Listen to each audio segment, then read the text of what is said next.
नगर सेठ थे। अपनी पदवी के अनुरूप वह अथाह दौलत के स्वामी थे। घर बंगला, नौकर चाकर थे। एक चतुर मुनीम भी थे जो सारा कारोबार संभालते रहते थे। किसी समारोह में नगर सेठ की मुलाकात एक नगर वधू से हो गई। नगर वधू यानी कि शहर की सबसे खूबसूरत वेश्या। अपने पैसे की ज़रूरत के मुताबिक नगर वधू ने मालदार व्यक्ति जानकर नगर सेठ के प्रति सम्मान प्रदर्शित किया। फिर उन्हें अपने घर पर भी आमंत्रित किया।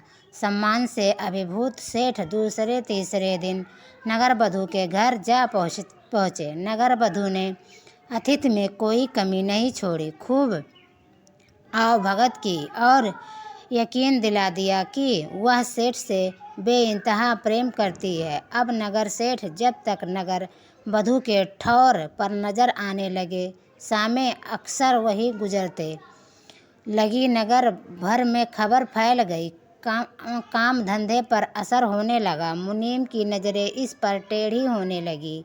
एक दिन सेठ को बुखार आ गया। तबीयत कुछ ज़्यादा बिगड़ गई। कई दिनों तक बिस्तर से नहीं उठ सके। इसी बीच नगर वधू का जन्मदिन आया। सेठ ने मुनीम को बुलाया और आदेश दिया कि एक हीरो जड़ा नौलखा हार खरीदा जाए और नगर वधू को उनकी ओर से भिजवा दिया जाए।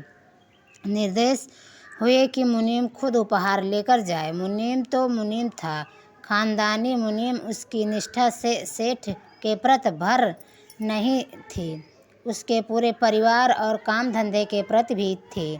उसने सेठ को समझाया कि वे भूल कर रहे हैं। बताने की कोशिश की कि वेश्या किसी व्यक्ति से प्रेम नहीं करती, पैसों से करती है। मुनीम ने उदाहरण देकर समझाया कि नगर सेठ जैसे कई लोग प्रेम के भ्रम में वहाँ मरड़ाते रहते हैं, लेकिन सेठ को न समझ में आना था न आया।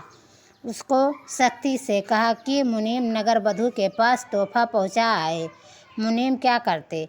एक हीरो जड़ा नौलखा हार खरीदा और नगर वधू के घर की ओर चल पड़े। लेकिन रास्ते भर वह इस समस्या को निपटाने का उपाय सोचते रहे। नगर वधू के घर पहुँचे तो नौलखा हार का डब्बा खोलते हुए कहा, ये तोहफा उसकी ओर से है जिससे तुम सबसे अधिक प्रेम करती हो। नगर वधू ने फटाफट 3 नाम गिना दिए। मुनीम को आश्चर्य नहीं हुआ कि उन 3 नामों में से सेठ का नाम नहीं था। निर्विकार भाव से उन्होंने कहा, देवी, इन तीनों में तो उन महानुभाव का नाम नहीं है जिन्होंने यह उपहार भिजवाया है। नगर वधू की मुस्कान गायब हो गई। सामने चमचमाता नौलखा हार था और उससे भरी भूल हो गई थी। उसे उपहार हाथ से जाता हुआ दिखाई दिया। उसने फौरन 13 नाम गिनवा दिए। 13 नाम में भी सेठ का नाम नहीं था। लेकिन इस बार मुनीम का चेहरा तमतमा गया। गुस्से से उन्होंने नौलखा हार का डब्बा उठाया और खट से उसे बंद करके उठ गए। नगर वधू गिड़गिड़ाने लगी। उसने कहा कि उससे भूल हो गई है, लेकिन मुनीम चल पड़े।